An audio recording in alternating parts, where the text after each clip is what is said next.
وي سلزل سبحان الله ويسلزل تعدل لك عن 100 رقبة من ولد إسماعيل تعتقينها في سبيل الله ويتعتب الدمر أجر ملاويجي لك تشرا ولقيجي أو صل غلامان ده إسماعيل عليه الصلاة والسلام ده بچون راواخلي وغا أزاد كده الله ده بار أزاد كي خالص ده الله ده بار صل غلامان أزاد كي صل غلامان تقريبا 1 کروڑ روپے جوڑیگی 1 لک باندې تقریبا 1 غلام بکیدو په هغه زمانه کې یا 1000 یا 3000 یا دینارګران نو ته سوچو که زمای عزت مند 1 کروڑ مال د الله په لار کې خرچ کی او دا د الله رب العالمین قبول کی د دینه دا ډیر څه غوړه دی چې سبحان الله سلزله په توجه سره او په اخلاص سره وي سوره ناشنا عمل دی واحمد الله 100 تحميدا او سلزل الحمد لله هو ويتعدل لك عن 100 فرس ملجمة مصرجة تحملين عليها في سبيل الله دمر أجر بدل الله رب العالمين دركي لك السل أسنة أنا ترى واخري أغيبا إن باسا واقي وغيرات ولي شوي أو أغتد الله رب العالمين فلارك جهاد توركي أو الله رب العالمين إذا قبولك ويسلزل الحمد لله ستبت توجه سر وبإخلاص سر دمر أجر بدي وشي أو كبر الله 100 تكبيرا أو سلزل الله أكبر ويدوم أجر بدي وشي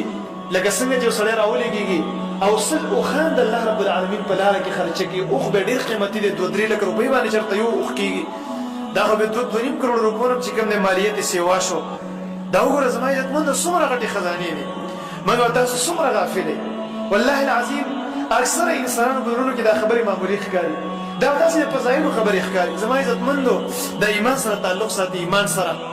او د آخرت غم سره تعلق ساتي کوم انسان چې د آخرت سوچ لري نو هغه ته دا ډیره غټه خزانه ښکاري او داسې یو خزانه چې ورته ملاوه شي کنه دنیا او ما فيها نو ته غوره ښکاره کیږي او په دې باندې ډیر خوشحاليږي او وهلل لله 100 تهليلا او سلزل لا اله الا الله وایا وي دمر اجر بدی وشي دمر اجر ملأ ما بين السماء والارض وي دمر اجر بدی وشي چې د اسمان نواخله ترزمه کې پورې چې په مینس کې څومره فضا ده دا ټوله فضا به استاد نیک اعمالو نه ډکه شي سلزل لا اله الا الله سره دمر اجر ملاويږي چې د زمکې نواخله تر اسمانه پورې څومره کلاوه فضا ده انتهایی کلاوه فضا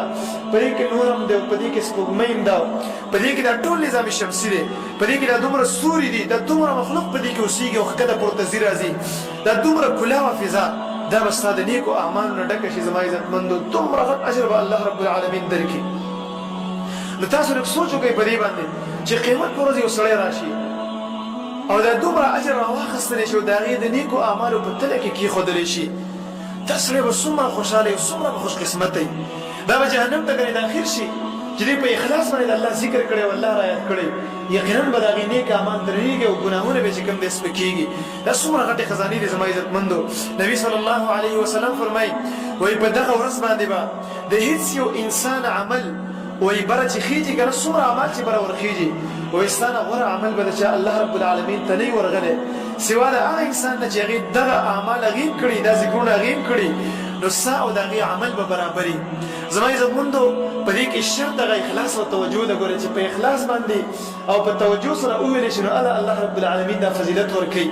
او د دې بیا څه خاص حساب نه دی مقرر او نه خاص وخت مقرر دی څومره چې وسه کېږي بس ویلی شي په کوم وخت کې چې ستا وسه کېږي ویلی شي او ورځ کې چې بار بار وی کنه هم پروا نه کوي لا يضرك بايهن بدات سبحان الله مخکې وی کروسته وی الحمدلله مخکې وی کروسته وی په کومه طریقې سره چې تاسو خو وایا سره سره د نصاب د اجر د ګټلو لپاره نو زما عزتمندو د الله ذکر د دومره غوروانه لري ابو الدرداء رضی الله عنه به فرمایلی وی لان اكبر الله 100 تكبيرا احب الي من ان انفق 100 دينار في سبيل الله ويجزر اولګم او سلزل الله اکبر وایم الله اکبر ذکر د الله رب العالمین وکم واذا ما تدیر خو د دینه چې زدي سل دینار یا زر دینار د الله رب العالمین په لار کې خرچکم یو دینار تقریبا نن سبا 15000 روپۍ جوړیږي